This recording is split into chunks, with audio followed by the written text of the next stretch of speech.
All right, without further ado, we'll get to our program tonight. This is a part of our March lecture series. So every Friday night, we invite you to come out at 7 o'clock, learn about some local history. Tonight's presentation is by a well-documented, well-dressed, well-rounded gentleman. We have Dr. Harrison from Wayne State University. Pat McKay actually met him at a local conference and said, we have to have this man talk here. So I'm excited. I missed his program there. I'm excited to see it tonight. But Danial Harrison is a maritime archaeologist in the anthropology department of Wayne State University. His presentations on the St. Clair area build on his doctoral research, published as Michigan's Venice, the Transformation of the St. Clair Maritime Landscape, 1640 to 2000. Nice and long, like every professional book should be. And lucky you, if you want a signed copy, he's actually selling some copies, so you can check that out after the presentation tonight. He's the winner of the 2024 Historical Society of Michigan Book Award for that publication. His ongoing interests center on the maritime archaeology and the indigenous communities of the Great Lakes. He's one of those forever learners, just like you all in the audience today. So if you could give warm welcome to Dr. Harrison. Thank you. Did I turn this on? It's on. Oh, good. Wow, I'm impressed. For one thing, this has created a terrific opportunity for me to just go out and discover my area that I thought that I knew. I worked just a few miles from here. My master's in history was actually from Oakland University, and I thought I kind of knew the area. I didn't know about this place, and so I really have to thank you for the invitation to come out and do a little discovering of my own. But this is something I've kind of come to expect, and that is that I will probably come away from this with at least as much knowledge, if not more, than I'm going to be able to give to you. And so when it comes to the Q&A and so on, this is a place where we can all be the storytellers and we can share our stories.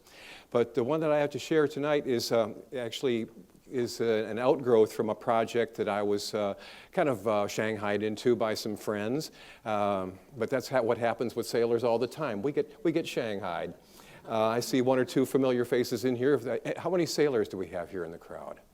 We have a handful. Well, for those of you who aren't, we're going to talk a little bit of sailing, because that's really what makes the Great Lakes, and what makes Michigan what it is. And so I've been diving, sailing, kayaking, swimming, whatever, in the lakes all my life, and I'm a lifelong Michiganian. But I'm over in Farmington Hills, so I have to drive a bit to get over here to where the water is.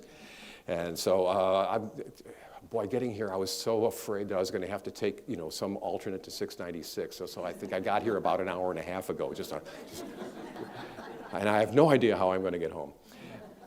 But we're here, and this is fantastic. So what I've got here is a little show that talks about how things change, how we think of things as being, pretty much, stable and static. But anybody who sticks around long enough realizes that things do change around here. Those of us who, as I say, who sail, find that there are years when we bump into things on the bottom that we had been able to sail over before. And so the rise and fall of the lake levels it's a known phenomenon. It's something that we deal with. But getting into maybe why it happens, but especially the ramifications of what happens when it does, that's what makes things interesting. And it all kind of centers around the middle of the 19th century, where things started to change around here big time. And so let's plunge in here and take a look at our shallow lake.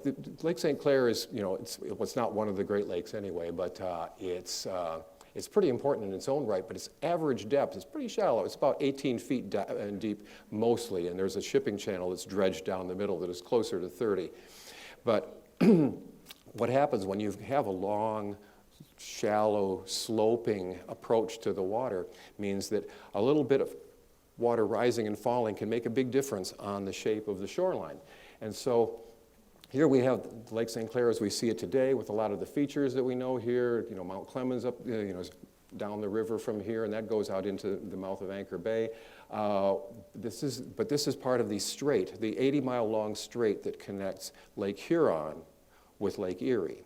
And so you've got the St. Clair River, you've got the St. Clair Delta or St. Clair Flats, which is really kind of the scene of the action here. and Lake St. Clair itself, and of course into the Detroit River, which feeds into the Detroit area. So this strait historically had been a land of opportunity, but also a bottleneck. It was a bridge, a barrier, a bottleneck, but it was a crossroads in many, many ways. And so if we go all the way back, we can sort of start to trace the trend, the long-term trend in how people used and viewed their environment. Now, what we're going to focus on is in the middle of the 1800s, there were two little communities that formed along the edges of Lake St. Clair over on the Michigan side here, just about the time when it was really starting to develop and become settled, even industrialized. One was Belvidere Village, which is over in the mouth of Anchor Bay here, just across the spit from the mouth of the Clinton River. And the other one is St. Felicity Parish, which is in what's the neighborhood, the community now known as L'Anse Creuse. And something happened right about the middle of the 19th century. Both of them started to submerge. It was like rising waters that would go down and up, but they never really went down all the way, and gradually they submerged both of these communities permanently. And what we need to know is, why did this happen? What were the causes? And there's something that we need to understand, deal with, plan for, manage, what have you, and especially, was it natural or was it man-made? Or, horrors, was it both? So, looking back at the Indigenous period, how things developed with the pre-contact period, what we found is that in this delta, the world's largest freshwater delta, that the indigenous peoples found everything they needed for the good life. They had habitat for flora and fauna. They had beds of wild rice that extended miles out into the bay so that they were able to not only harvest, but it also protected the shoreline from erosion. Those reed beds acted as a giant sponge that absorbed wave action and prevented erosion. But also, as I say, fed them. The trees that grew nearby, especially the birch, the cedar, and the spruce, furnished the key raw materials for the making of the birch bark canoe, which is the quintessentially adapted craft for what they were doing, which was gliding through very shallow waters, but then going out into open seas, portaging up rivers, and so on. They had all the fish and waterfowl and game they needed, not only for their own needs, but also for trade. So when the fur trade came through the area, the beaver and also fish and other game meats, these were not only their own personal subsistence type larder, but it was also their economic engine. And so what we found when the Native Americans basically from the Sioux and the Mackinac area moved down to Detroit to relocate the headquarters of the French fur trade in the Great Lakes, Cadillac and four key nations formed the community around Detroit, except for one. Here's where Fort Detroit was, Fort Pontchartrain, and three villages formed right in that area of the Odawa, the Potawatomi, and the, let me see, who am I leaving out? Oh, the Potawatomi, the Odawa, and the, no, not the, that's the thing, it's not the Ojibwe, I'm leaving somebody out. Oh, this is terrible. The four fires. Oh, of course, the Wyandot/Huron. They started their villages in this area, but the Ojibwe was first represented by the Mississauga, located their village up here. They weren't from the area down here where they had originally been displaced by war and famine and starvation and so on. They actually had lived up along the north shore of Lake Huron, and when they moved down here, they felt a little bit uncomfortable being so close to the big town of Detroit, which was a wooden fort. But they located themselves in the delta. Their name actually, Mississauga, means people of the mouth of the river, and they felt a bit more at home there. And so it was reminiscent to them of their ancestral homeland along the north shore of Lake Huron. And so a community developed there. Now, when the French arrived, and especially with the fur trade and so on, they wanted to build craft that could go out into not only the big lakes, but also in the rivers and so on, and collect furs and exchange them for trade goods. So there was a massive amount of goods flowing back and forth from big trade centers, especially centered in Montreal. And what happened was LaSalle decided to build the Griffin, the famous ill-fated Griffin, above the Niagara escarpment. You could sail in from the Atlantic, but only as far as the Niagara escarpment. So by portaging up above that and building a craft to sail the upper Great Lakes, they figured they were going to be able to really have gather all of the furs from the entire drainage, and they would be able to supply their trading partners with all the pots and guns and cloth and beads and so on.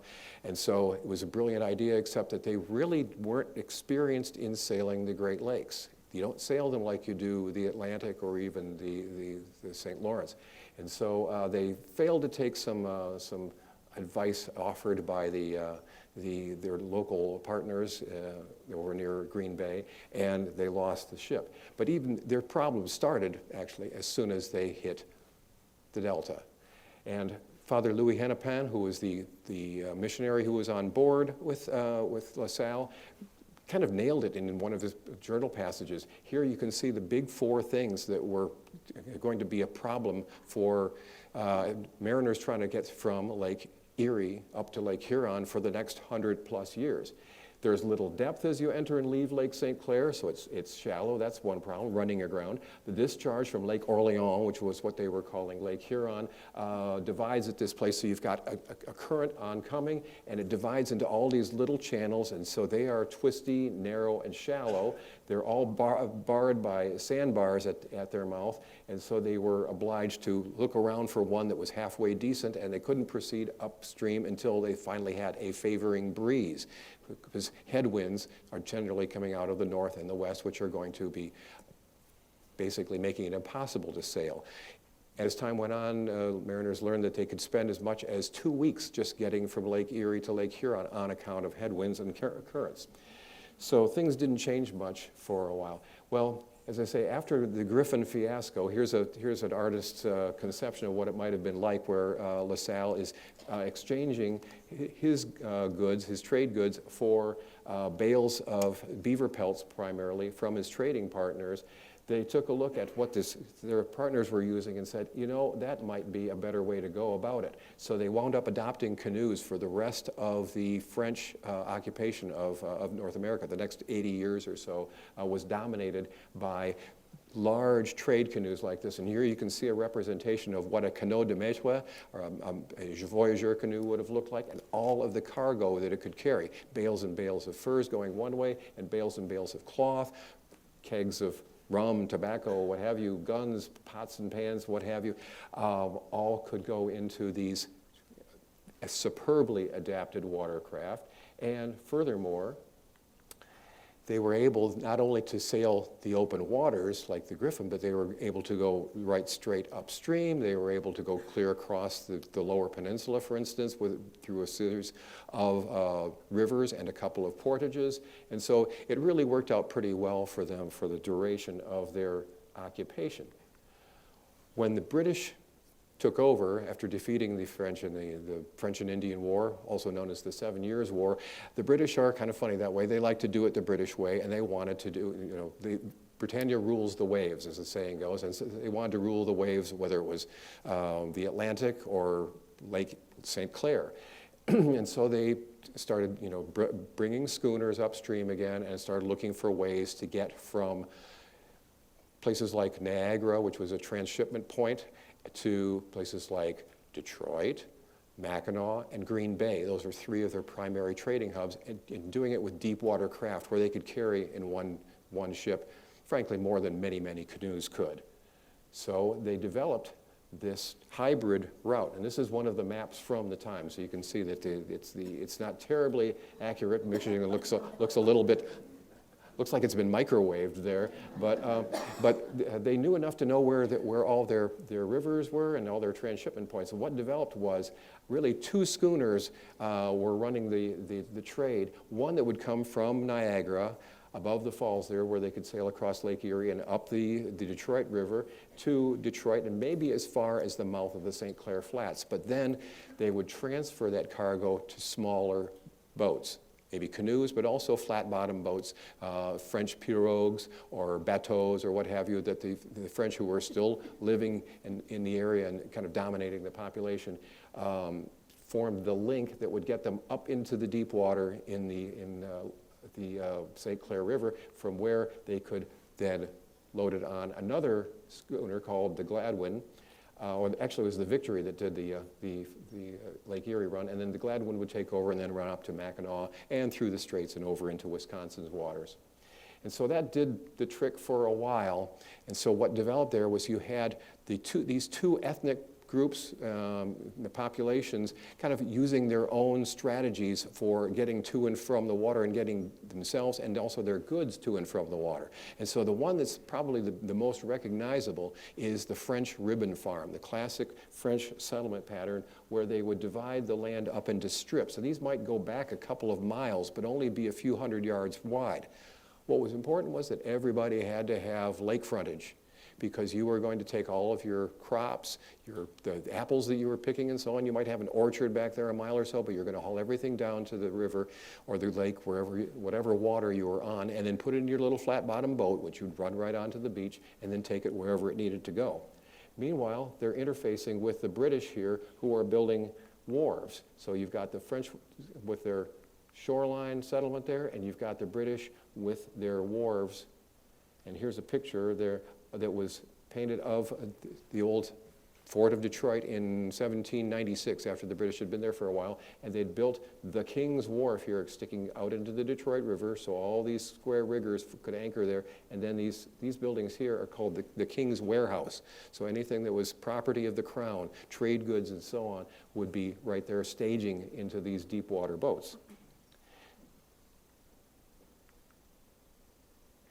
Meanwhile, you've got the indigenous and the French French habitant population who are using the traditional methods and the shoal draft boat. So over here you can see we've got guys fishing out of a canoe. We've got a poled and sailed watercraft here, and they're all heading for shore here. You can see that there's a little ox cart here, or a little pony cart, where they're loading and unloading their cargo and then taking it up a little pathway, up the shoreline, and into the fort and into the soon-to-be city of Detroit.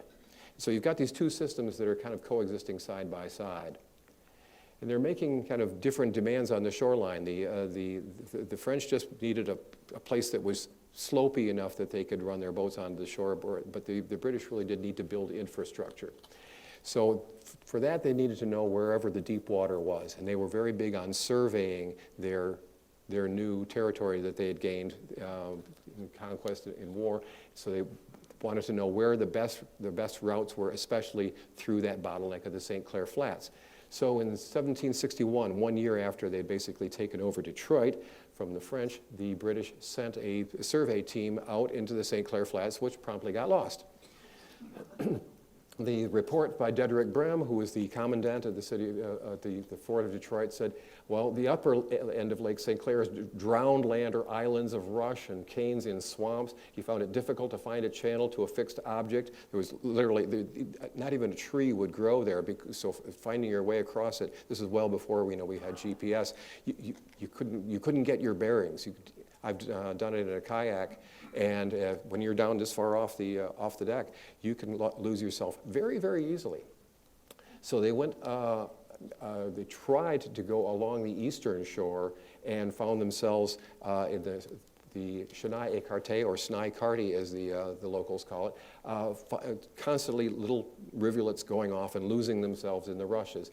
And he did it in November, so it was also frozen up in there, so he just went back by the largest channel he could find, which was mostly on the Michigan side. Well, the next year they tried again. Lieutenant Robinson tried to survey, and again was only able to do the western shore, the Michigan shore. And the next year they tried it one last time, and while they were out surveying the area, the uprising of Pontiac took place. So Pontiac's besieging Detroit for like about the next 6 months, and this party was cut off from the fort, and most of them were killed. There were a few survivors. One survivor was actually a young fellow, about 14 years old, who was adopted or kidnapped, depending on who you're asking, and came back to Detroit about 10 years later as basically a full-on Ojibwe. So such were the risks of exploration in those days. So what they came up with was a pretty good sketch of the Michigan side. So you can see here all these little numbers. Those are soundings where they took the boats up there and they're throwing a lead line over and they're finding where the channels are. So there was a natural channel corresponding to the ancient riverbed before the glaciers raised the water level a bit. And the key one is here. This is a little hook in the river that goes up into this, which is the north channel of the St. Clair River. This we will see over and over again because this is the notorious elbow. And staying in it was difficult, and getting out of it was very easily done. So what we found is, though, that they were quite accurate with their survey. So looking at this line here, I was able to identify pretty much all of the major features. Here's Belle Isle, first time that's actually accurately depicted. Peach Island. Here's the mouth of the Clinton River. There's Huron Point. And all of these various islands here, they've got a pretty good idea where Harson's Island is, and let me see, the Dickinson Island. So if you know the flats, they're kind of blobby shaped, but they're there. On the other hand, over on the right-hand side, what you've got here is, and there's the elbow again. On the eastern shoreline, all he notes is a deep bay of rushes as far as could be seen, or what they used to call in Latin, terra incognita. If we'd had a bit of an artist on the mapping team here, they probably would have put dragons and sea monsters and dinosaurs over there. And that's the way matters stood for quite a while. And so for a very long time, this was the bottleneck of the Great Lakes. And so the whole idea of getting up into the St. Clair River depended on being able to navigate the elbow, where it was very, very narrow and not terribly deep. It was a good deal shallower than the waters of the lake. And so what they noticed was, a notation on one of the better maps of the time was the vessels lighten, there's a notation for here, the vessels lighten to pass the bar, on which of the depth of water varies according to the seasons and also different years to the amount of 2 or 3 feet. And so depending on timing, you might be able to get through here with or without having to unload all of your stuff onto little boats and then loading it back up on the other side of the hump that you had to get through here. Also, the handwriting here says this route was staked every spring, so they would go out and find the deepest water they could and drive stakes. And there were entrepreneurs, let's call them, who would move the stakes. They were making a good living getting people off of the flats. So when we started keeping records, we found that historically that it really did vary, but it's not regular or anything like that. And also that Lake St. Clair, which varies within 5 or 6 feet actually, also co-varies with Lake Erie. So if you take a look at this historic period from 1900, they were really keeping good numbers, and you see the profile of the depth of Lake Erie is identical to the profile of Lake St. Clair. There's just about a 5 to 6 foot difference between them because that's the slope. There's no big rapids or waterfalls or anything like that, between St. Clair and the Detroit River. So it just gently goes down, and they mirror each other. Well, going back earlier than that, so 1900 is nice and everything, but we really want to know about what was happening earlier than that. And so some very clever people up in Alaska did a study where they learned that the depth of Lake Erie, and thereby Lake St. Clair, increased dramatically between 1830 and 1880. You can see it's ratcheting, but it's going up and down, but continually up and up and up and up. Now, it had been doing this all along, but here it was doing it at a time when settlers were really, really depending on being able to get through this. Well, the interesting thing is that they've learned this by studying tree rings in Alaska. These guys were paleoclimatologists. That's one $10 word, who were using dendrochronology, which is my other $10 word for tonight, but it's studying tree rings. The tree rings of the hemlocks that were growing up on the north slope of Alaska, up near Barrow, their tree rings, just like all tree rings, will vary according to the kind of year you have. Dry versus wet, warm versus cold makes a difference in the thickness and also the density of the wood that forms that year. And every year is a little bit different. So you build up these sequences, which are just like a fingerprint here. And so the patterns they found corresponded with wet years that would eventually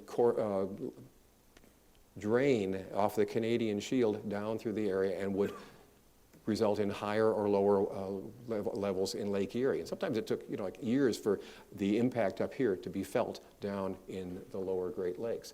So when we knew that, then we could start making sense of what people are saying. So this is all corroborated by contemporary accounts, one of which, interesting fellow, this is David Bates Douglas, who was a civil engineer. He was accompanying Governor Lewis Cass in Cass's epic 1820 expedition where they paddled canoes clear up to basically the headwaters of the Mississippi, getting samples, learning the ways of the natives. There were geologists, engineers, all sorts of, a whole team of expeditionaries on board. And Douglas's observation about Lake St. Clair was, it's really just a wide spot in the river. If the water were to go down a little bit, you wouldn't even have a lake. Very shallow, except in certain channels which pass through it. And many places you could be miles from shore and you could still stick your paddle in the mud. And having kayaked through, across places like Goose Bay and so on in Lake St. Clair, I can vouch for that. You can run aground a mile from shore.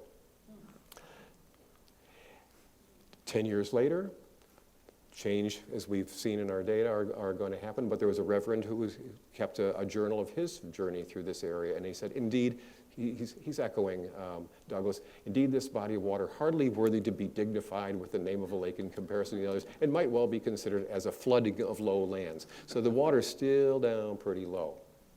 So it's nice that these people are keeping these diaries and publishing their memoirs and so on. One of the best, actually, was a woman by the name of Eliza Steele. She was kind of a professional travel writer, British woman, and had a terrific ear for dialogue and so on, and she was a good listener. She gained a lot of local knowledge, and she was informed of the cyclic variation and so on, and she kind of gives you an insight into what might be going on. Saying that the shores of Lake St. Clair, being low, display the rise which has taken place in these northern lakes. Now it's 1840. The water is starting to come up. There's a rise and fall. It's been observed for many years. Many opinions have been hazarded as to its cause. Some of the Indians declare there's a regular rise and fall every 7 years, while the scientific traveler Darby says there's a rise once in 50 years. Well, they could both be right. Because what happens if you've got two cycles that kind of coincide with each other?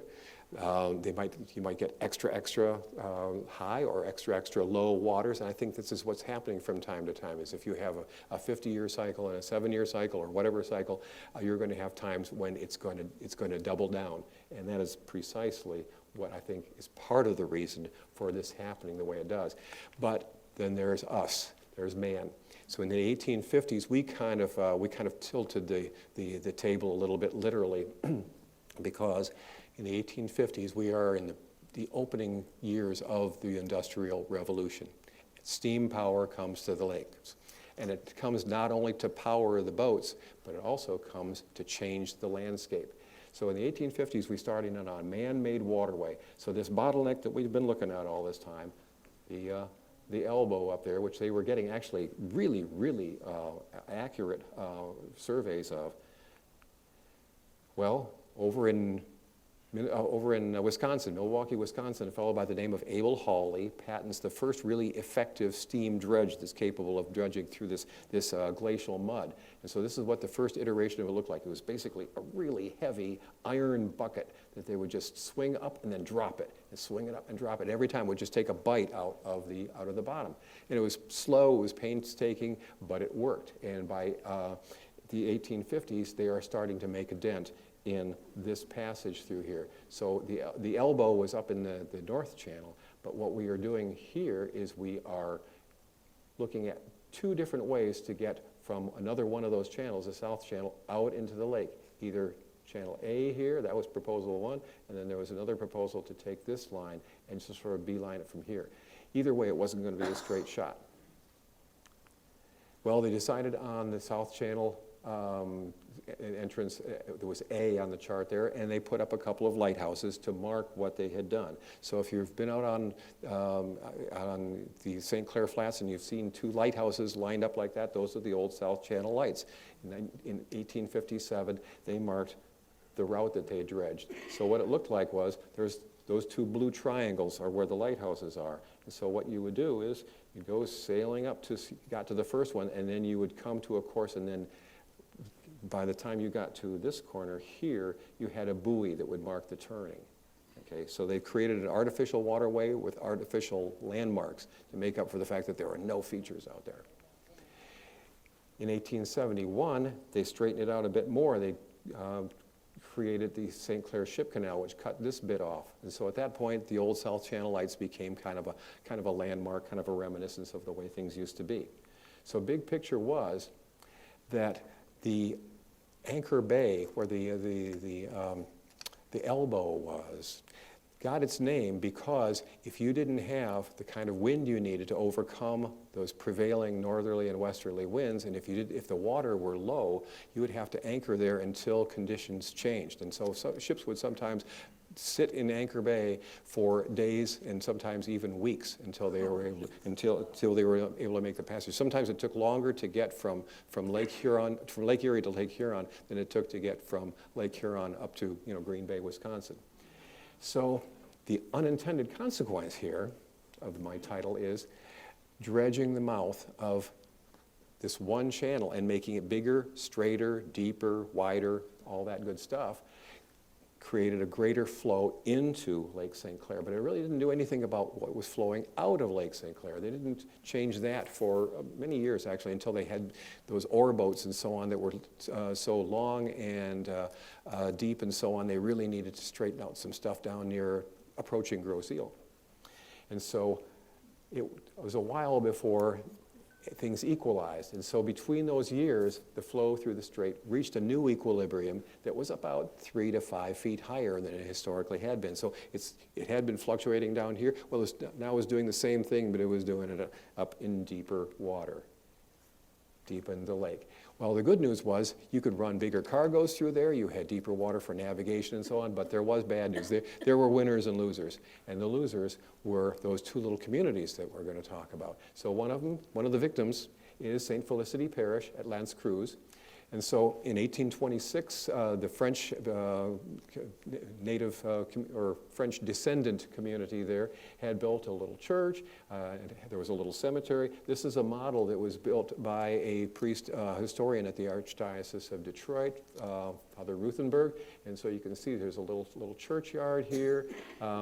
Probably not any gravestones. We figure those were probably wooden grave markers. Stones were kind of hard to come by. So what's left? Hard to say. But the French descendant community was the congregation, so they kind of donated a little bit of land. And you can see if you're sitting in the front row that they have good names like Chauvin and Marsac and Leduc and Duchesne and Lorraine and Griffard and Petit and Duchesne again and another Lapierre. So these are all these French people who are forming the congregation. And since their ribbon farms here, all the good land, the upland there, was pretty valuable, they said, well, Father, you can build a church, but could you build it on the beach? Where we're not doing anything with it. And so they did, and that kind of sealed their fate. The ribbon farm parcels, they say, yeah, there it is. Building it close to the shorelines, since everybody was coming and going by boat anyway, and the interior was valuable farmland. So what started happening was, as that water level started ratcheting up periodically, starting in about 1836 and kind of hitting a crescendo in 1855, the church just periodically flooded, and eventually it was permanently submerged. So what you see here is superimposing some of that old mapping with those French family plots here on modern aerial photography. So you can see how much land was lost when the water raised. Now, oh, by the way, somebody asked me a question about this once before, and it's like, where is this exactly? And so if you're familiar with the area, I gave this talk in St. Clair Shores, and I had some really pointed questions about where is it? We want to go look for it. That's go knock yourself out. This is like Lance Cruz Middle School here. And so this is like I think this is the foot of Harrison Avenue. No relation, I don't have any family living up there. But at any rate, it's the shoreline community, of course. This is Jefferson, right? So Belvidere Village, moving up a little farther north of this, there was a speculator named James Conger who planned this whole multimodal hub called Belvidere Village, and he set it up in 1835. He kind of did the paperwork on it. It was going to be up in Anchor Bay. And the idea was that it be a hub that would bring together all these transportational technologies, the steamboats that were coming through, the railroads that were being built, and even the canals that were being dug. And in fact, that kind of ties in with local history, because you're close enough to the Clinton River here that if the channel, the canal that had been planned, everybody was selling shares in trans-peninsular canals. There was one down near Monroe that was going to go up the Raisin River and is going to come out in the St. Joseph River. So everybody's speculating on the land there. So the Clinton River actually did get dredged up as far as Mount Clemens, but the real dredging and being navigable never got up quite as far as Rochester. But this would have been an ideal place to bring in a rail spur, which they actually did. It was the line that ran from Detroit to Rochester to Flint, and a spur ran off here to Belvidere Village. And so it would be a great place to exchange goods that were maybe arriving or leaving by steamboat. You could put them on rails at this point, or even the roads that were developing, or go up the river on the canals. So on paper, it made great sense. Speaking of paper, there was, among other things, a wharf that they built out into the water for the larger the steamboats. They built a hotel and actually a couple of mills, a sawmill and a grist mill. They built a warehouse for all the goods that were going to be transshipped, and the general store for the locals, 20 houses for them to live in, and a bank, which printed $3 bills. Next time somebody comes up to you with a prospectus, and they're printing $3 bills, don't walk, run, swim, do whatever. So we know now that the Corps of Engineers is busy dredging down at the other side of the bay there. In 1855, they open that channel, and the water level comes up to 3 to 5 feet, as we have seen. So what happens here is Belvidere submerges. Now, I have been given this photograph as a picture of Belvidere Village before it completely went under, and I am at a loss to explain how that could be true, because they didn't have drones then. It was pretty high up there. So I'm thinking, okay, maybe it was a hot air balloon. But at any rate, if this isn't an actual picture, it's a pretty good idea of what it must have looked like. Because looky here, you see all those telegraph poles standing out in the water? I think there was a road there. If you're familiar with North River Road, or South River Road in this case, there are times when it looks like that even today. So there was a road going along here, and these telegraph poles led to this building here, which I believe must have been the hotel. I think was the last thing to go. In fact, the last thing to go was James Conger. He refused. James, never say die, don't give up the ship Conger. Because he refused to leave the hotel. So at this point, he was living in the second story. Kind of like living in Venice, people who live in Venice now are living on the second and third story of their palazzo, most of which is down in the mud now. He had to be, let's just put it this way: the rest of the Conger family staged an intervention. It said, "Time to go, James," and so they removed him to Columbus, Ohio. So I will leave it to you, which is a worse fate, to go down. Just saying, he's buried in Columbus. He did not get buried at sea. So poor James Conger. But There's one born every minute. And if you recall, boy, I should have pointed it out a little bit better, because when we were looking at I'm not going to go back 10 slides, but when we were looking at that graph of the historic water levels, there was one really historically low point. I put a little red circle around it, and I forgot to mention the fact that right around 1930, for some reason, those cycles coincided, and we had some really low water, so low that a periodically emergent island out in the middle of that bay there called Grass Island emerged, and a lumber baron was sailing by and said, "That's a nice little piece of real estate. I think I'll buy it." Well, his name was Wallach, and the Wallach family, as I say, being lumber barons, built a compound out here. So here's the family. It wasn't their primary residence. I think it was their little, pretty good-sized cottage there, but within a few years, it started, the water started to rise again. So if you've got an unlimited supply of free timber, what do? You build a seawall around the thing. And he just had to keep building it higher and higher and higher. So I'm picturing these people. So Grass Island, now, actually this is in a low water year. That is, on a good year, that's all that's left of Grass Island. But take a look at here. And this is just good old Google Earth, right? You can go on Google Earth and go up into the middle of Belvidere Bay, and you will see his seawall. Those logs are totally waterlogged, and they're still there. And so you can see how ambitious he was. He's this big square. Actually, it comes out to about here, but it's kind of been sedimented over there. But here you can see they're stacked one on top of another, and they were driving rebar through them and everything they could do to save this thing.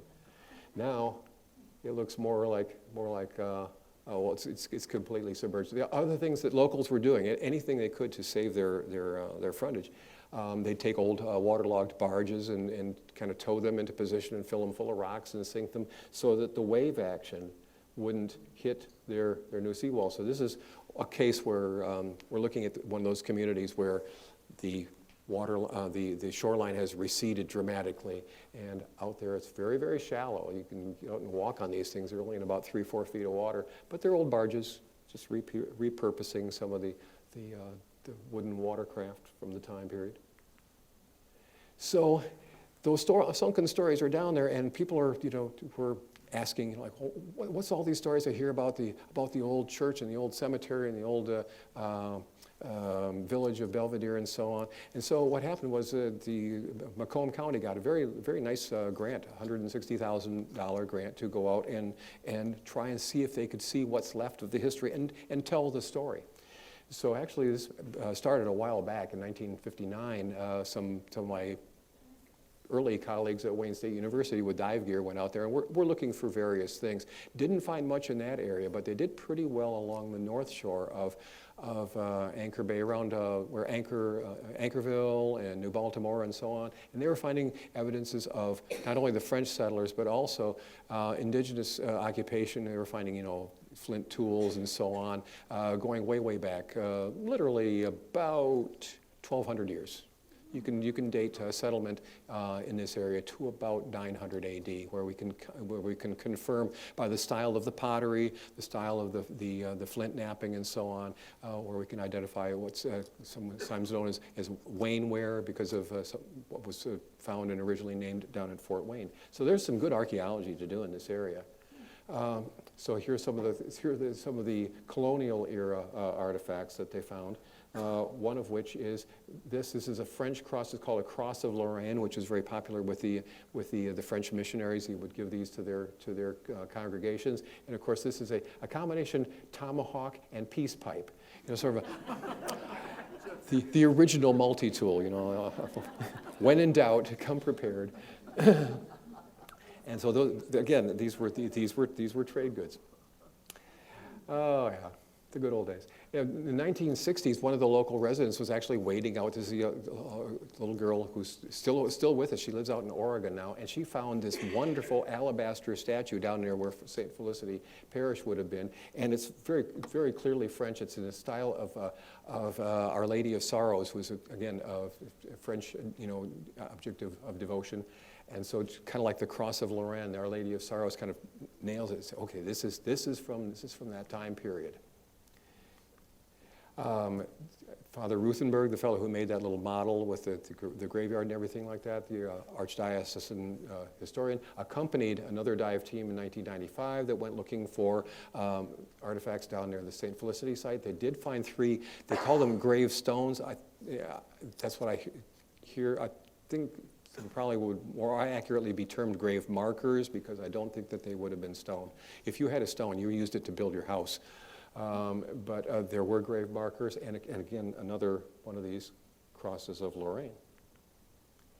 So in 2020, after enduring a certain amount of COVID and so on, we tried to get out into the field, and so this is where we got the grant to survey both of these sites. And so the idea, of course, is to make local history tangible, which is why I love doing these kind of talks in a setting like this, because really history is really so much better when you can reach out and touch it, smell it, taste it, whatever. And so we were going to try and do that and tell those stories. Heritage tourism, of course, is one of the objectives. Historical markers might be a way of doing interpretive work. Storytelling, like what I'm doing here. We actually had a grant. The main deliverable for that grant was a documentary film. And so we had a wonderful filmmaker, Bob Kripke, who went out in the field with us, and we basically tried to hit the water.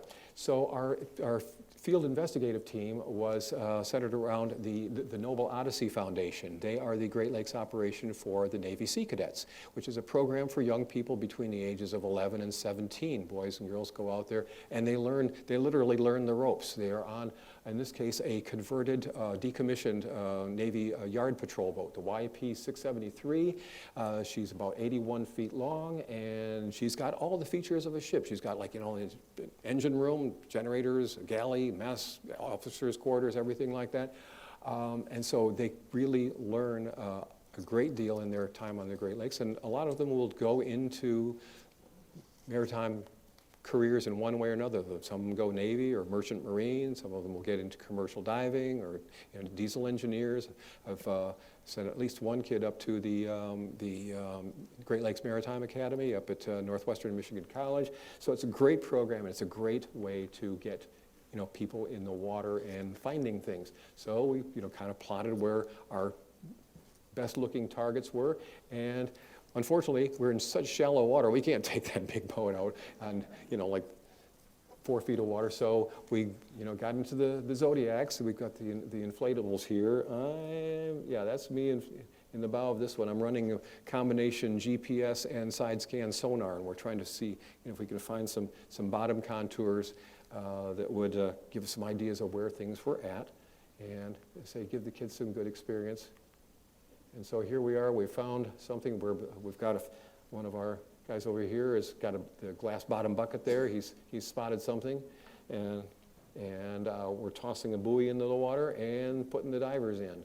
And so they are going around sketching, doing video, taking pictures, and measuring things and so on. And so they're doing the types of things that you do in an underwater archaeological survey. As I said, there's some metallic artifacts down there, so we're using magnetometers. So basically getting all the toys out of the toy box and playing around and giving them to the kids. It's great. Occasionally you find something like this is one of the fasteners is holding the seawall together out there in Wallach's little drowned empire there. But really we did find very few true archaeological artifacts, especially from the time period that we were targeting. We found more stuff from the Grass Island site than we did from either St. Felicity or Belvidere Village. And there's any number of reasons for that, but they kind of break down by who's responsible. Is it, again, natural causes or man-made? So some of the destructive processes for archaeological sites that are natural, and as underwater archaeologists, I'm sadly familiar with all of these, especially if you're working in shallow water. For one thing, a lot of the stuff that's being made in those days is made out of wood, which is going to rot, break up, decay, float away, whatever. And so the Great Lakes tend to preserve wood really, really well the deeper and colder the water is. But if you're up basically in the surf zone, in the breaker area, you've got a lot of processes that are working against you. You've got wave action, you've got scattering, you've got currents, you've got ice damage. It's literally like running a bulldozer over the site every winter. And of course, if something isn't being exposed to being broken up by waves or so on, you might have sediment that's coming along and burying it. So it makes it a little bit harder to find. On the other hand, there are destructive man-made processes. For one thing, all those people who bought those, those 20 cottages, for instance, if I bought one of those cottages and the water was rising, I wasn't going to just say, oh, I guess there goes my cottage. I'd be out there day and night, dragging everything inland. Get that cast iron stove up high and dry, right? Get all those bricks in my chimney and drag them in and rebuild the chimney. So a lot of salvaging was done either by the people who were settling there or people for years and years afterwards who were just opportunistically taking advantage of anything that had been brought to the site that was, it was structural or useful. So structural material kind of goes that way, and anything that's an obstruction in navigation is going to get blown away anyway. Any waterlogged stuff that is going to hit people's props and so on. While we were doing the survey of Wallach's Little Grass Island site, the fellow who actually owns that came out and he was putting buoys around it so people wouldn't be hitting it with their props, because people still do. And so he had all these, like no wake and orange buoys he was putting around it just so that he wouldn't, probably he was doing that so the Corps of Engineers wouldn't come by and ticket him and say, you got to get this out of here. So you see, I'm marking it. So we're going to try and return this year. We're hoping we can get funding to do it and go back a little more closely. There are places that look a little bit better than others, and probably give it a heavier look, like I said, with the magnetometers. If you can't find bricks and stones and everything like that, you might be able to find a few nails. Hard to say, but hey, it's great. It's great for the kids, and we're all having fun. Well, what we've learned in the process of doing all this is that over the period of basically pre-contact to the present, we really changed in the way that we look at and handle and literally create our environment. And so what we have is the industrial shorelines, which have developed now, are really a built environment and infrastructure. Being able to dredge those canals and channels and so on is only the beginning. You've got to do something to stabilize what you've done. And so they first start off with wood because it was plentiful. Michigan at one point was one gigantic forest, and until we cut it all down and hauled it away, you could build anything out of wood. So there at one point was a median running up the St. Clair Channel. It was supposed to create a sort of an interstate where you'd have an upbound lane and a downbound lane. That lasted about as long as it took for the wood to rot and float away and so on. But this is what it looked like. They built retaining walls, they creosoted them, they pinned them together, they put all the dredging in the middle there, and they were planting willow trees and grasses and so on to hold the soil, and then gradually, well, all it takes is one nut going the wrong way, and it starts to look like a bad idea. And then, so when it began to rot, the engineers said, okay, it's out of here, and they dredged that up and hauled it away. So dredge spoils were, plentiful and everywhere. So what they decided was the way to handle those was to create dumping grounds, or in some cases actually artificial islands. So if you're familiar with Seaway Island here, for instance, this is completely artificial. This is created by all the dredging that was done clear down into the lake and up into here, creating the older ship channel, and then here the cutoff that basically goes straight to Algonac. And so there's lots of structures out here. Here are various dumping grounds. You can see that they are kind of outlined. And now that we have these good charts, you've never run aground on the dumping ground now, have you, Dave? As an old New Englander says, anybody who hadn't run aground hadn't sailed very far. Okay, you are excused. But it happens. So you got all these places where we're putting our junk. And so those are some of the islands and dumping grounds that get created in the process. The shorelines, one way to harden them is to, when we bust up all of our old highways, which we're doing again, it creates all of this structural material, and riprap is the generic term for that. And so that's used a lot to create a sloping shoreline, but one that is hardened and takes longer to erode and might even sediment in and stabilize. And you can see I don't think any of this was planted, but stuff grows in it, those hardy things. And of course, there's the Cadillac here, the sheet steel wall, this sheet piling. Here's a pile driver creating yet another section of seawall along the north shore of Lake St. Clair. Problem, well, the waves are coming straight at it. It just comes at it head on, and sooner or later the water wins. It'll undermine stuff that hasn't been driven down, 90 feet or so on. So there are long-term problems with that. So the trend nowadays, actually, figuring out how to handle our shorelines is kind of a back to nature in a way. So soft shoreline engineering might take advantage of vegetation or natural features or what have you. So the Macomb County Parks Master Plan, they shared this with me, some of the things that they're doing to stabilize areas where they're trying to give it a more natural environment. And a good example of that is Ford's Cove. Also up around Metro Beach, they're doing some of the same things where they have got all these various, color-coded features where they're building some of those offshore reefs, what they were used to be using barges for. They're doing that offshore so that the waves will break before they hit the shoreline. They're putting various plantings around here. They're restoring natural aquatic vegetation and so on. Or they're doing setbacks, where they just won't do anything for a certain distance back from the shore and so on. So they're doing it their way. And here are some of the strategies, in fact, wetlands, marshlands, and so on. And the Corps of Engineers actually has a sort of a 4-stage program that they have outlined in their coastal resilience study. Old school is coastal armoring. This is where you have all those hardened seawalls and jetties and piers and structures. You just build a lot of hard stuff. But it's segueing over into areas where they might have deep beaches that are formed by dredging, beach nourishment, where they'll take water from, or take sand from farther out and bring it in, using a littoral sediment supply where they'll move sediment around where it's needed. That sort of segues into a conservation approach where they will restore wetlands or create those barrier islands like we saw up here in Ford's Cove. They're building them out here. But institutional and regulatory action is the kind of where it's, leave it be, where you might have zoning setbacks where you say, don't build within whatever a safe distance is back from the shoreline, or have strategies like this where you might have some natural features. So we're basically segueing from artificial to natural, from hard to soft surfaces. So as our attitude, our philosophy, our shoreline characteristics evolve, the Indigenous period was take natural waterways and use it as it is, and make a virtue out of the fact that you've got habitat here, you've got all these wonderful things going on that are resources, and they're pretty much oblivious or unaffected by natural water level changes.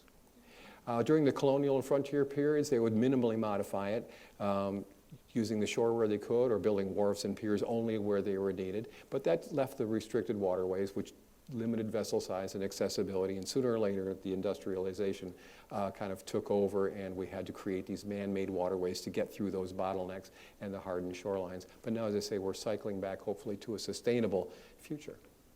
Habitat restoration, the flora and the fauna not only become beneficiaries of this, but they actually become agents of restoration. I've been reading about case histories where beaver are creating dams and wetlands in areas where it would cost millions of dollars to build them, and they're going in and doing it for free.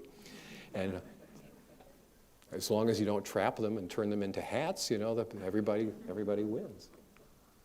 So the lessons we learned from St. Felicity, which was on the French model, was the ribbon farm, the unimproved shoreline was great if you had shoal draft access, and there are a lot of people up north and so on who have places on the beach, and they're still doing that. I had a place for a while, and the only way I could get in and out was by kayak. I didn't realize that I was reviving a tradition. In Belvidere, though, they did try to do that British way, where it really had to have a wharf, pier or so on, for these, the transshipment of deeper water craft. But otherwise, they didn't modify anything. And that, of course, was their undoing. When the water rose, the pier might have been the last thing to go under. So neither of these models, the French or the British colonial model, were really adapted or prepared for this environmental change. So what do we learn there really? The takeaway is that we're in a pretty interesting place. Lake St. Clair, unlike all the rest of the Great Lakes, can be modified in a meaningful way so that what we do actually changes things. So dredging that channel through the South Channel really changed Lake St. Clair kind of dramatically. That makes us kind of the canary in the coal mine around here.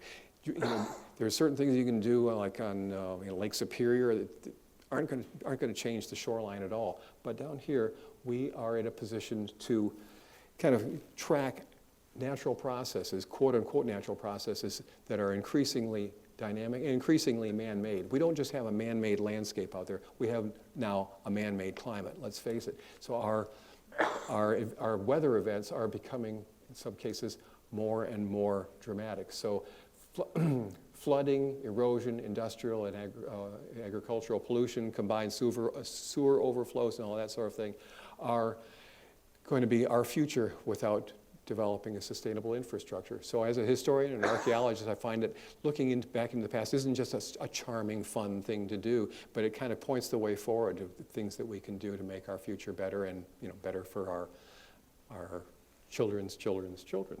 So, for further reading,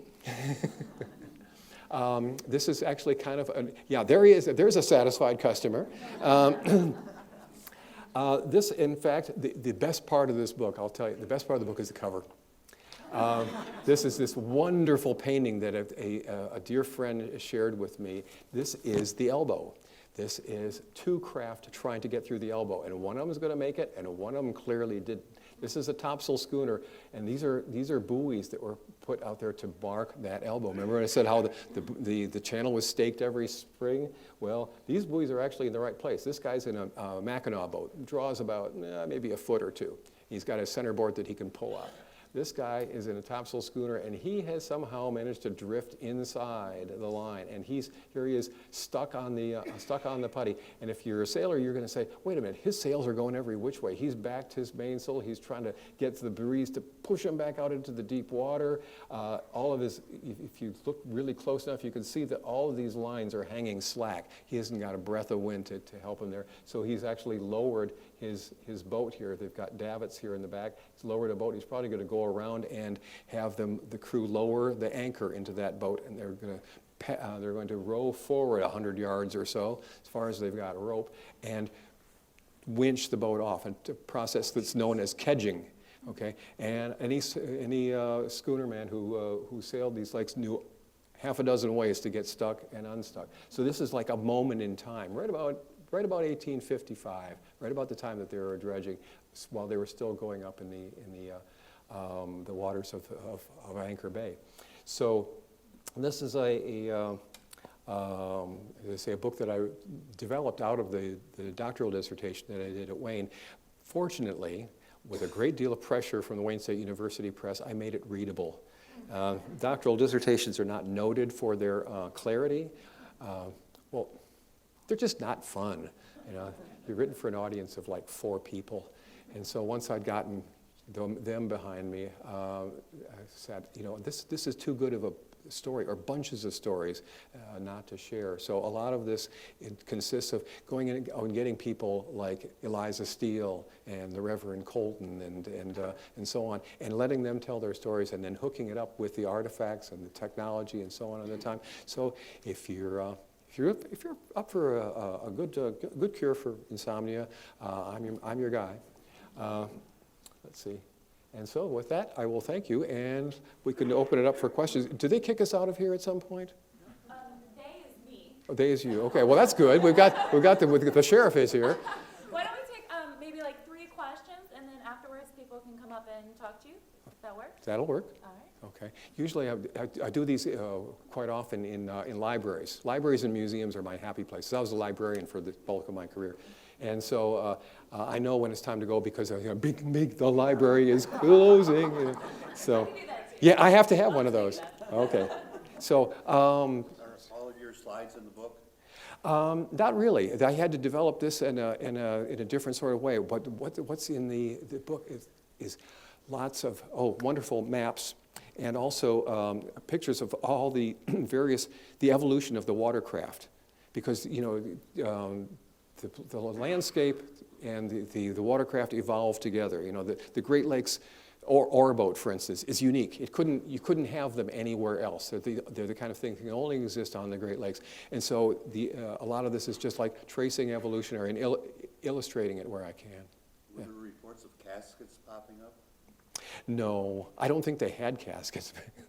No poltergeist here. I don't know whether they took the trouble to remove any of the people who were in there. Everybody has a story about the graveyard and everything like that. But when you peel away and try to get like death records and everything like that, it appears that there are only a handful of people who might have been buried in that cemetery, and half of them were the priests who had worked there. It wasn't. What I was terrified was that it was going to turn out that these were missions to the Ojibwe, and then we've got a problem. Because I've worked on one project where we had permission and collaborated with the Saginaw Chippewa band to recover a graveyard which had been uncovered by a developer who was digging basements. It was a real poltergeist situation. You don't want that. Everything comes to a screeching halt. We did not have one of those. Once I learned that all the parishioners were French people, who cares? C'est la vie. C'est la mort. Now, with all the changes that occurred in the lake there, did that affect the level of the water at all in the St. Clair River? Oh, absolutely. Yeah, I mean, it still continues to fluctuate, but as I say, at a higher average level. Yeah, by making those changes, the dredging and all that work, did it actually affect the stuff upstream? Oh, yeah. Yeah, it did. Until you're, I would say until you're in the St. Clair River proper. Above Alconac, you're pretty much, it's au naturel. They didn't have to dredge much of anything in the St. Clair River. The river itself, there are places where it's 80 and 90 feet deep. It's just like scouring the bottom. It's just there are wrecks down there that'll never be raised because there's no need. The wreckage isn't coming within 60 feet of the surface.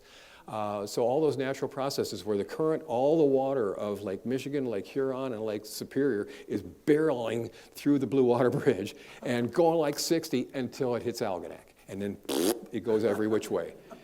And at the end of every one of those channels, as it comes out into the lake, it decelerates. And as it decelerates, all the sand and the silt and all the sediment that it's carrying drops out, settles out, and then you got your sandbars. So it's a very natural process, and the Corps of Engineers has a lifetime job staying ahead of it. Yeah, yeah. So the answer is, yeah, it's like, you change one thing and you change everything a little bit, but not so much once you get above you get into the main channel of the St. Clair. Yeah. Good stuff. Okay, we're good? All right. Well, thank you.